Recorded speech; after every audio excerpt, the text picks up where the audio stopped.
ઓમ શ્રી ગણેશાય નમઃ. જય શ્રી કૃષ્ણ મિત્રો. શ્રેષ્ઠ સુવિચાર ચેનલમાં તમારું સ્વાગત છે. આજે હું બહુ જ સરસ મજાની વાર્તા કહેવાની છું. વાર્તાનું નામ છે શંકર ભગવાનનો નંદી અને શ્રી કૃષ્ણ ભગવાનની ખેતી, શ્રી કૃષ્ણ ભગવાનનું ખેતર. આ વાર્તાનું નામ છે. આ વાર્તા ખૂબ જ મજા આવે એવી વાર્તા છે. તમે છેક એન્ડ સુધી સાંભળજો, અંત સુધી સાંભળજો. તમને ખૂબ હસવું પણ આવશે અને બહુ મજા આવશે આ વાર્તા સાંભળવાની. તો ચાલો આપણે આ રસપ્રદ વાર્તા ચાલુ કરીએ. મિત્રો, જો મારી ચેનલમાં તમે નવા હોય, લાઈક સબસ્ક્રાઈબ ન કર્યું હોય તો કૃપા કરીને મારી ચેનલને લાઈક સબસ્ક્રાઈબ અને શેર જરૂર કરજો અને બેલ આઇકોનનું બટન પણ જરૂર દબાવજો, જેથી કરી મારા આવનારા વિડીયો તમને જલ્દી મળી રહે. તો ચાલો આપણે વાર્તા શરૂ કરીશું. એકવાર શંકર ભગવાન કૈલાસ પર્વત પર તપસ્યા કરીને હજી ઊભા જ થયા હતા. જેવા ઊભા થયા એટલામાં મા પાર્વતીજી પાસે આવ્યા અને બોલ્યા. શંકર ભગવાનને કહે છે કે પ્રભુ સ્વામી, તમે તો આખો દિવસ પર્વત પર જ બેઠા રહો છો. પ્રભુ, તમે તો કંઈ કામ જ નથી કરતા અને હું આખો દિવસ ઘરના કામ કર્યા કરું છું, ભૂખી તરસી બેઠી રહું છું. તમે તો કંઈ કમાતા તો નથી. હું શું ખાઉં અને શું પીવું અને આપણા બાળકોને પણ શું ખવડાવવું? તમે તો કંઈ કમાઈને ઘરે લાવતા નથી. શું તમે કોઈ દિવસ ધ્યાન આપ્યું છે કે પરિવાર કેવી રીતે ચાલે છે? મા પાર્વતી શંકર ભગવાનને બરાબર ખખડાવે છે અને શંકર ભગવાન ધ્યાનથી ઊભા ઊભા સાંભળી રહ્યા છે. પાર્વતીજી કહે છે, હું તમને એક વાત કહું તો તમે માનશો ખરી? એટલે શંકર ભગવાન બોલ્યા, દેવી, મેં તમારી સાથે લગ્ન કર્યા છે. તમારી સાથે ફેરા ફરતા ફરતા મેં વચન આપ્યું છે. જે તમે કહેશો એ હું તમારી વાત માનીશ. કહો, શું વાત છે? મા પાર્વતીજી બોલ્યા, તો ઠીક છે, તમે એવું કરો કે વૃંદાવન ચાલ્યા જાઓ. તમારી પાસે એક નંદી બળદ તો છે જ, અને એક બળદ તમે કનૈયા પાસેથી માંગી લેજો. કનૈયા પાસે ખેતર તો છે, તમે ત્યાં જાઓ અને ત્યાં ખેતી કરો અને જે પણ પાક ઉગે, જે પણ ખેતરમાં ઉગાડો તે બધું તમે લઈને આવજો. અને પછી ખેતરમાં જે પણ પાક લઈ આવશો તેનાથી આપણું ઘર સારી રીતે ચાલશે. પણ સ્વામી, એક વાતનું ધ્યાન રાખજો. તમે ખેતી કરવા જાઓ ને તો એક વાત તમને હું કહી દઉં છું કે તમે ત્યાં જઈને કનૈયાને એટલું કહેજો કે ખેતરમાં જે પણ ઉગશે, જે પણ તમે પાક ઉગાડશો તેમાં ઉપરનો ભાગ જે ઉગ્યું હશે એનો હું લઈશ અને નીચેનો ભાગ કનૈયાને આપી દેજો. આટલી શરત તમે કનૈયાને કરજો. આ સાંભળી શંકર ભગવાન બોલ્યા કે ઠીક છે દેવી પાર્વતી, જેવી તમારી ઈચ્છા. હું અત્યારે જ નંદી ઉપર બેસીને વૃંદાવન જાઉં છું. આટલું કહી ત્યાર પછી શંકર ભગવાન નંદી બળદ પર બેસી ગયા અને કનૈયાની પાસે જવા લાગ્યા. જતા જતા રસ્તામાં નંદી શંકર ભગવાનને કહે છે, પ્રભુ, આપણે જઈ તો રહ્યા છીએ, પણ આ કનૈયો બહુ ચાલાક છે, બહુ તેજ છે. શંકર ભગવાન બોલ્યા, કંઈ વાંધો નહીં. જે થશે નંદી એ આપણે જોઈ લઈશું. મેં તો પાર્વતીને વચન આપ્યું છે કે હવે હું તો ખેતી કરીને જ પાછો આવીશ. અને પછી શંકર ભગવાન અને નંદી સાથે વૃંદાવન ગયા. વૃંદાવનમાં કનૈયાના ઘરના દરવાજા પાસે પહોંચી ગયા અને શંકર ભગવાન શંખ વગાડવા લાગ્યા. શંખનો અવાજ સાંભળી શ્રી કૃષ્ણ ભગવાન તરત જ દરવાજો પાસે આવ્યા અને દરવાજો ખોલ્યો. જેવો દરવાજો ખુલે છે તેવા શ્રી કૃષ્ણ ભગવાન જુએ છે કે શંકર ભગવાન ઊભા છે. શ્રી કૃષ્ણ ભગવાન શંકર ભગવાનને પ્રણામ કરે છે અને કહે છે, બોલે છે કે હે ભોળાનાથ, પધારો. પ્રભુ, તમે અહીં પધારો, સ્વાગત છે તમારું. તમે ઘરમાં અંદર આવો. તમારે અચાનક કેમ અહીં આવવાનું થયું? મને તમે સંદેશો મોકલાવી દીધો હોત તો પણ હું તમને મળવા આવી જાત ને. તમે અહીં સુધી આવવાની તકલીફ કેમ કરી? એટલે શંકર ભગવાન બોલ્યા કે કનૈયા, મારે એક કામ છે જે માત્ર તમે જ કરી શકો છો.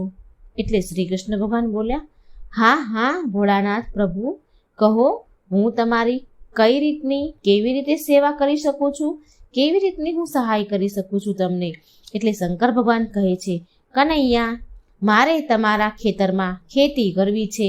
મારી પાસે એક બળદ તો છે અને મને એક બળદ તમારો આપી દો અને મને તમારું ખેતી કરવા માટે આપો. આ વાત સાંભળી શંકર ભગવાનની શ્રી કૃષ્ણ ભગવાન યશોદામાને પૂછે છે કે માં, તમારો શું વિચાર છે? શંકર ભગવાન આપણા ખેતરમાં ખેતી કરવા માંગે છે. એટલે યશોદામાં બોલ્યા, હા, કંઈ વાંધો નહીં, ઉપરથી તો સારી વાત છે ને, આપણને તો તૈયાર ઉગેલો માલ મળશે, તૈયાર પાક મળી જશે. એટલે શંકર ભગવાન બોલ્યા કે કનૈયા, મારી એક શરત છે કે તમે મને જે પણ ખેતરમાં ઉગાડવાનું કહેશો, જે પણ પાક પકાવવાનું તમે કહેશો, તો હું એ ઉગાડી તો દઈશ, પણ ખેતીના ઉપરનો જે કંઈ પણ ઉગે તેનો ઉપરનો ભાગ હું લઈશ અને નીચેનો ભાગ હું તમને આપીશ. આ મારી શરત છે. તો કૃષ્ણ ભગવાન કહે છે, સારું, મને કંઈ જ વાંધો નથી, તમે તારે ખેતી કરો, બળદ લઈ જાઓ, હું નીચેનો ભાગ લઈશ અને તમે ઉપરનો ભાગ લઈ લેજો. શંકર ભગવાન કહે છે કે શ્રી કનૈયા, તમે કહો, હું ખેતરમાં શું ઉગાડું, શેની ખેતી કરું? એટલે કનૈયો કહે છે, ઠીક છે, તો તમે એવું કરો કે તમે બટેકા વાવી દો. અને પછી શંકર ભગવાન કાનાનો એક બળદ લઈ અને એક તેમનો નંદી લઈ અને ખેતી કરવા માટે ખેતરમાં જાય છે અને કહેતા જાય છે કે હું જ્યારે ખેતીમાં પાક તૈયાર થઈ જશે ત્યારે જ પાછો આવીશ. આટલું કૃષ્ણ ભગવાનને કહી શંકર ભગવાન ચાલ્યા જાય છે. અને પછી ભગવાન ખેતી કરવા લાગ્યા અને ખૂબ મહેનત કરીને એણે ખેતીમાં બધું વાવ્યું, રોપ્યું અને ખેતરમાં દેખરેખ રાખી અને બહુ જ મહેનત કરી અને ભગવાને બટેકા ઉગાડ્યા. શંકર ભગવાને થોડા દિવસમાં તો ખેતરમાં બટેકાનો પાક તૈયાર થઈ ગયો. અને જ્યારે ઉતારવાનો સમય થયો તો તે સમયે શરત મુજબ નંદી અને શંકર ભગવાન મળીને બટેકાનો જે ઉપરનો ઉગેલો ભાગ હોય, જે પાંદડા જે ઉપર ઉગ્યા હોય, તે બધા કાપી પોટલું બાંધી અને કૈલાસ પર્વત પર લઈ આવ્યા. હવે શંકર ભગવાન તો બહુ ખુશી હતા કે પાર્વતીજીને હું આ આપીશ તો એ બહુ ખુશ થઈ જશે, હું ખેતી કરીને આવ્યો છું. શંકર ભગવાને બહુ ખુશીથી તે પોટલું માં પાર્વતીજીને આપ્યું, જે ખેતી કરીને તે લઈને આવ્યા હતા. માં પાર્વતીજીએ જ્યારે તે પોટલું ખોલીને જોયું તો હેરાન થઈ ગયા, ચોંકી ગયા. તે પોટલામાં તો માત્ર પાંદડા જ હતા. માં પાર્વતીજી બોલ્યા, અરે પ્રભુ, તમે આ શું ઉઠાવીને લઈ આવ્યા છો? અને આ ખેતીમાં જે ઉગેલો પાક હતો, જે આ બટેકાના પાંદડા છે, તો બટેકા ક્યાં છે? આ ખેતીનો પાક ઉગાડેલો ક્યાં છે? આમાં જેની તમે ખેતી કરી છે એ ક્યાં છે? શંકર ભગવાન બોલ્યા, પાર્વતી, મેં તો તમે જેવું કીધું હતું ને, મેં તો એવું જ કર્યું. તમે કીધું હતું કે ખેતીનો ઉપરનો ભાગ આપણે રાખશું, હું રાખીશ અને નીચેનો ભાગ કનૈયાને આપીશ. તો ખેતીનો જે ઉગ્યું હતું એ ઉપરનો ભાગ હું લઈ આવ્યો અને નીચેનો ભાગ મેં કનૈયાને આપી દીધો. આ સાંભળી માં પાર્વતી બોલ્યા કે પ્રભુ, હું કંઈ ન જાણું. માં થોડા ગુસ્સે થયા, હું કંઈ ન જાણું, આ પાંદડાનું હું શું કરું? આ તો કોઈ કામના જ નથી. ફરી વાર હવે તમે પાછા જાઓ વૃંદાવનમાં, ફરી કનૈયાની ખેતી કરો, ખેતી કરીને લાવો. તમારે ફરી વૃંદાવન જવું જ પડશે. પણ હા પ્રભુ, હવે આ વખતે જાઓ ને એટલે એક વાતનું ધ્યાન તમે રાખજો. આ વખતે તમે નીચેની જે પણ ઉગાડો તે નીચેની ખેતીનો ભાગ માંગજો અને ઉપરનો કનૈયાને આપીને આવજો. પાછા શંકર ભગવાન બિચારા નંદીને લઈને વૃંદાવન જવા લાગ્યા. રસ્તામાં નંદી ભગવાનને સમજાવતો જાય છે. નંદી કહે છે, પ્રભુ, કાનો બહુ ચતુર છે, પ્રભુ તમે સાવધાન રહેજો. શંકર ભગવાને ફરી એનું એ જ કહ્યું કે જે થશે તે જોયું જશે. મેં તો પાર્વતીને વચન આપ્યું છે કે હું ફરીવાર ખેતી કરીને જ આવીશ. શંકર ભગવાન હવે ફરી વૃંદાવન આવ્યા. કનૈયાના ઘરે ગયા અને કહ્યું, કાના, મને તમારા ફરીવાર એકવાર બળદ અને ખેતર જોઈએ છીએ. મારે ફરીવાર ખેતી કરવી છે. એકવાર મને હજી ખેતી અને બળદ બંને આપો. પણ આ વખતે મારી એવી શરત છે કે જે ઉગશે તેમાં ઉપરનો ભાગ તમે રાખજો અને નીચેનો ભાગ હું લઈ જઈશ. આ મારી શરત છે. આ શરતે હું ખેતી કરવા માંગુ છું. તો કાનો કહે છે, કંઈ વાંધો નહીં, મને કોઈ જ તકલીફ નથી, મને કોઈ આપત્તિ નથી. અને શંકર ભગવાન ફરી પૂછે છે, તો બોલો કનૈયા, હવે ખેતરમાં હું શું ઉગાડું, શેની ખેતી કરું? શંકર ભગવાનની શરત માની અને કૃષ્ણ ભગવાન બોલ્યા, ઠીક છે ભોળાનાથ, તો તમે એવું કરો, ખેતરમાં બાજરો ઉગાડી દો. એમાં ઉપરનો ભાગ હું લઈ લઈશ ને નીચેનો તમે લઈ લેજો. હવે ભોળાનાથ તો ભોળા જ છે, માટે તો એને ભોળા શંભુ કહેવાયા છે. એટલે કૃષ્ણ ભગવાનની વાત એમણે માની અને કૃષ્ણ ભગવાનના કહેવાથી શંકર ભગવાને બાજરો ખેતરમાં રોપી દીધો. ખેતી કરવા લાગ્યા. ખૂબ મહેનત કરી, ખૂબ જ મહેનત કરીથી રાત દિવસ બાજરો ઉગાડ્યો. તેની દેખરેખ રાખી, સાર સંભાળ રાખી. બહુ સારી રીતે તેમણે બાજરો ઉગાડ્યો અને બાજરો પણ બહુ સરસ થયો. થોડા દિવસોમાં બહુ સરસ મજાનો હર્યો ભર્યો ભરચક બાજરો ખેતરમાં ઉગીને તૈયાર થયો. પછી બાજરાને જ્યારે લણવાનો કાપવાનો સમય આવ્યો એટલે ઉપરના જે બાજરીના ડુંડા હતા તે કૃષ્ણ ભગવાન આવ્યા અને તે તોડીને લઈ ગયા. મા યશોદા અને કૃષ્ણ ભગવાન બંને ખેતરમાં ગયા અને બાજરીના ડુંડા ઘરે લઈને તેનું પોટલું બાંધીને ઘરે લઈને આવી ગયા. અને જે બાજરાની નીચેની જે ઘાસ ફૂસની જે ડાળીઓ હોય તે શંકર ભગવાને કાપી અને એનું પોટલું બાંધી અને શંકર ભગવાન કૈલાસ પર્વત પર લઈ ગયા. હવે કૈલાસ આવ્યા પછી શંકર ભગવાન તો બહુ પહેલાં ખુશ હતા કે આ વખતે તો પાર્વતીજી બહુ ખુશ થઈ જશે, કારણ કે આજે આ વખતે હું એના કહેવા પ્રમાણે નીચેનો ભાગ લઈને આવ્યો છું.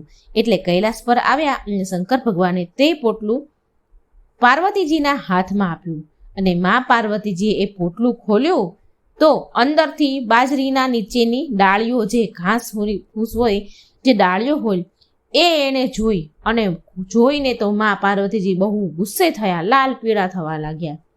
આ જોઈ મા પાર્વતી બોલ્યા, અરે રે રે રે પ્રભુ, તમે આ શું લઈને આવ્યા છો? આ તો ઘાસ ફૂસ છે. હું આનું શું કરું? આની થોડી રસોઈ બને. આના ઉપરના જે બાજરાના ડુંડા હોય, આની ઉપરની જે બાજરી હોય એ ક્યાં છે પ્રભુ? જે તમે આ ખેતી કરી છે એ ક્યાં છે? શંકર ભગવાન બોલ્યા, અરે પાર્વતી, તમે તો કહ્યું હતું એવું તો મેં કર્યું. તમે કહ્યું હતું કે નીચેનો ભાગ આપણે રાખીશું અને ઉપરનો ભાગ કનૈયાને આપીશું.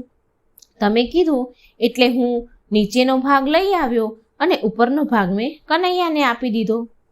મા પાર્વતીજી બોલ્યા, હું કંઈ ન જાણું. અરે, હું શું જમવાનું બનાવું અને શું ખવડાવું? હું શું ખાઉં છું? મારા બાળકોને ખવડાવું? તમે તો કંઈ લાવ્યા જ નથી. હવે તમે ફરી પાછા જાઓ વૃંદાવન અને ફરી પાછી ખેતી કરો અને કંઈક ને કંઈક લઈને જાઓ. આ ઘાસ ફૂસ થોડી ખવાય. અને આ વખતે તો કનૈયાને તમે એવું કહી દેજો કે ઉપર અને નીચેના બંનેનો ભાગ હું લઈ જઈશ, તો હું ખેતી કરીશ. આ સાંભળી ભોળાનાથ બોલ્યા કે ઠીક છે પાર્વતીજી, જેવું તમે કહો તેવું હું કરીશ, જેવી તમારી ઈચ્છા. હું ફરીવાર ખેતી કરીશ અને હું જાઉં છું.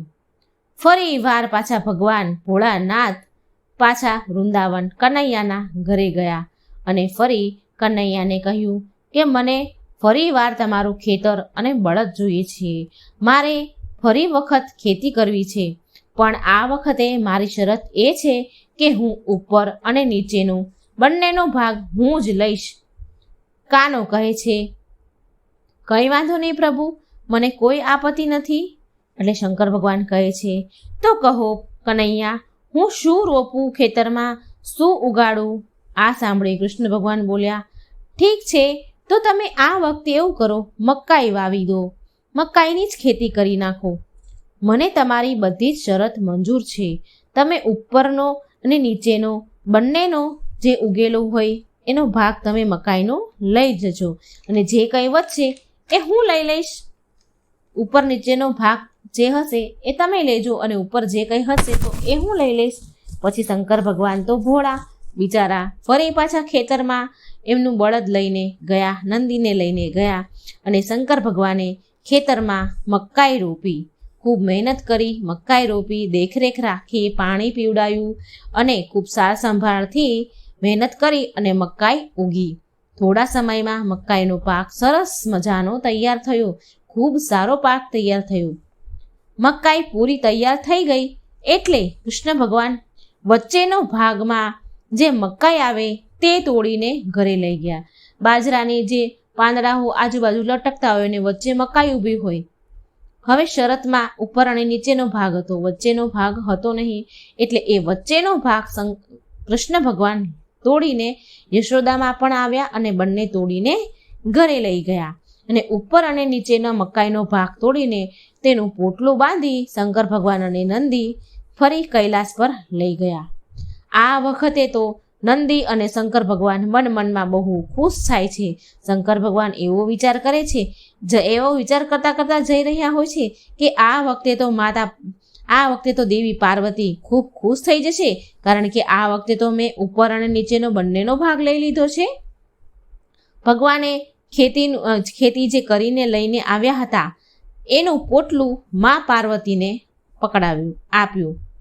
મા પાર્વતીએ પોટલું ખોલ્યું અને એમને જોયું તો પોટલું ખોલ્યું અને જોયું તો તેવામાં તો તે મા પાર્વતી માથું પકડીને નીચે બેસી ગયા અને બોલ્યા, અરે રે રે રે રે પ્રભુ, તમે આ ઉપર અને નીચેનો ખેતીનો ભાગ તો લઈ આવ્યો છો, પણ આમાં જે મકાઈ આવે તે ક્યાં છે?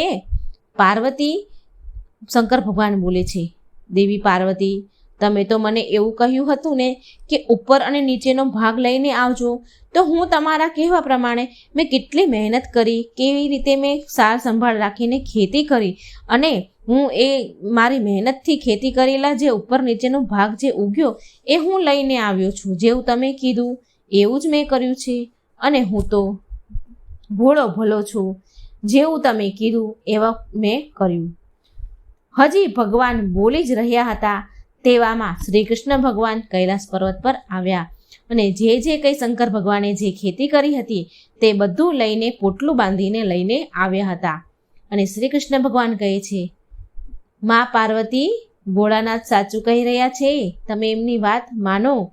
ભોળાનાથ ખરેખર બહુ ભોળા છે, અને એટલે જ તો ભક્તો તેમને ભોળાનાથ, ભોળા શંભુ, ભોળા બાબા કહીને બોલાવે છે. ભોળાનાથ તો ભાવના ભૂખ્યા છે. જે કોઈ એમને ભક્તો એને પ્રેમથી તેમને જે પણ અર્પણ કરે છે ને તે ભોળાનાથ ગ્રહણ કરી લે છે. તમને ધન્ય છે ભોળાનાથ, તમને ધન્ય છે. શ્રી કૃષ્ણ ભગવાન ભોળાનાથને વંદન કરે છે. અને મા પાર્વતી કહે છે ફરી કૃષ્ણ ભગવાન કે મા પાર્વતી, ભોળાનાથે જે પણ ખેતી કરી છે એ હું બધું જ લઈને આવ્યો છું. બટેકા, બાજરો, મકાઈ હું બધું જ લાવ્યો છું. આને સ્વીકાર કરો મા પાર્વતી.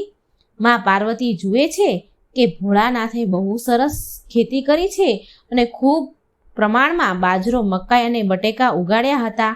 જે ખેતી કરી હતી તે જોઈને તો માતાજી બહુ ખુશ થયા. એની ખુશીની કોઈ સીમા ન રહી. મા પાર્વતી ખુશ થઈને બોલ્યા કે હે પ્રભુ, કંઈ પણ કહો, પણ તમે અને નંદીએ કાનાના બળદને લઈને બહુ સારી ખેતી કરી છે. હું ખૂબ ખુશ છું પ્રભુ તમારાથી. મિત્રો, કેવી હતી શંકર ભગવાનની ખેતીની વાર્તા? જો મિત્રો તમને વાર્તા સારી લાગી હોય તો કમેન્ટ બોક્સમાં જરૂર લખજો, અને મારી ચેનલને લાઈક, સબસ્ક્રાઈબ અને શેર પણ જરૂર કરજો. જય શ્રી કૃષ્ણ. રાધે રાધે. Thank you.